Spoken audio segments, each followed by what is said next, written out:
বারবার আমরা যেন রাজপথে নামতে না হয়। জাতীয়করণ হলো এর মূল সমাধান। একসাথে তাহলে সারা দেশে শিক্ষা ব্যবস্থার একটা আমূল পরিবর্তন আসবে।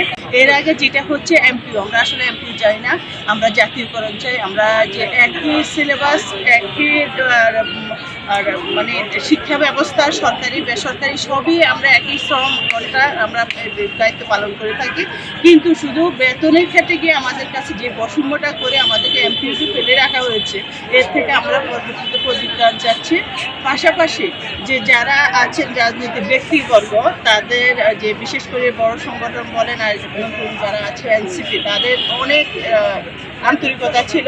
শিক্ষকদের প্রতি যে সম্মান শ্রদ্ধা, এই আমাদের যে আন্দোলন হয়েছে 15% মধ্যে, তা আমরা স্বীকৃতি পেয়েছি, তার জন্য আমরা কৃতজ্ঞতা প্রকাশ করছি। তবে ভবিষ্যতে আমরা চাইবো যে আমাদের জাতীয়করণটা যে কথা, যেহেতু এনি সাহেব বলে গিয়েছেন গতকালকে, যে ওনারা যদি দল ক্ষমতায় যেই দলে আসুক, আমরা শিক্ষকরা একটা রাষ্ট্রের অংশ হিসাবে কাজ করে থাকি, যেই দল ক্ষমতা আসে সরকারি সকল কাজের সাথে আমরা এই একরক্ততা পোষণ করি।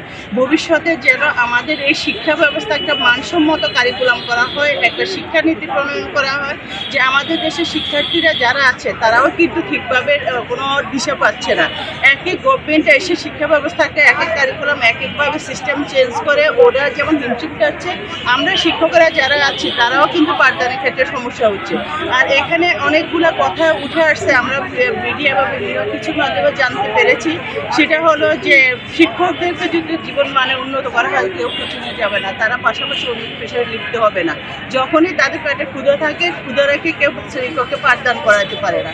আর দ্রব্যমূল্য বৃদ্ধির দিনে এখনও আমাদের কিন্তু মেডিকেল ভাতা 500 টাকা রয়ে গেছে, 500 টাকা রয়ে গেছে, যেটা আমরা 1500 টাকা চেয়েছিলাম। যে একজন ডক্টরের মানে আপনারা জানেন এই ব্যাখ্যাগুলো করতে গেলে অনেক টাইমের ব্যাপার, যেটা একদম নিম্নতম, এটা কোনো ব্যাখ্যা হয় না যে 500 টাকা দিয়ে প্যারাসিটামল 1 মাসের হয় না। সেখানে আমাদেরকে একজন ভালো ডক্টর ভিজিট দিতে গেলে এখনো 15,000-20,000-এর 2500-এর উপরে ভিজিট থাকে। সেই দিকটা আমাদের যেন বিবেচনা আসে। আর পরবর্তীতে যেই গভর্নমেন্ট আসলে আমাদের শিক্ষা ব্যবস্থা জাতীয়করণ হলে এই সমস্যাগুলো থাকবে না।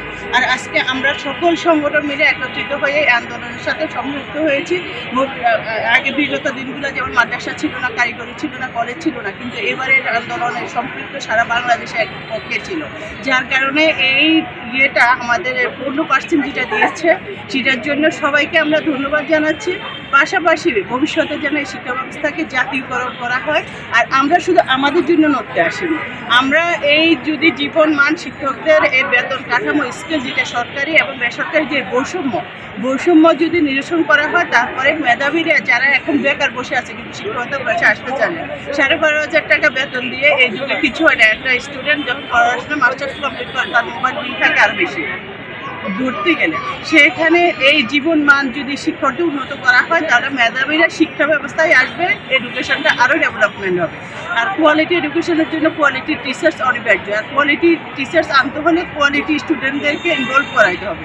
আর সেই ক্ষেত্রে টিএসসির মাধ্যমে আমাদের যেভাবে নিয়োগটা হচ্ছে, এখানে মেধাবীরা অবশ্যই আসবে যদি জীবন মান উন্নত করা হয়। আমাদের গভর্নমেন্টের রেশিও অনুযায়ী যেটা আসে 45% বাড়ি ভাড়া, এরপরে আমাদের 1500 টাকা আমাদের মেডিকেল সার্চ এবং কর্মচারী যারা, তাদের জন্য আমরা 75% দাবি করেছিলাম উৎসব ভাতা, যেটা আগে ছিল 25%। পরবর্তীতে আমাদের আন্দোলনের ফলস্বরূপ আমাদেরকে দেওয়া হয়েছে এই কর্মচারীদের 50%। কিন্তু তাদের যে জীবনযাত্রা, তাদের যে স্কেল, 8,500 টাকা বেতনে সে যদি 25 বা 25% হার পায়, উঠে দিয়ে তার এই উৎসব করা সম্ভব হয় না, ফ্যামিলি নিয়ে তার দিন উদযাপন করা সম্ভব নয়। তাই কর্মচারীদের কথা বিবেচনা করে আমাদের এই যে যৌক্তিক 3টা দফা দাবি ছিল, এই 3টার মধ্যে মাত্র একটা সমাধান হয়েছে, 2টা রয়ে গেছে। তো এই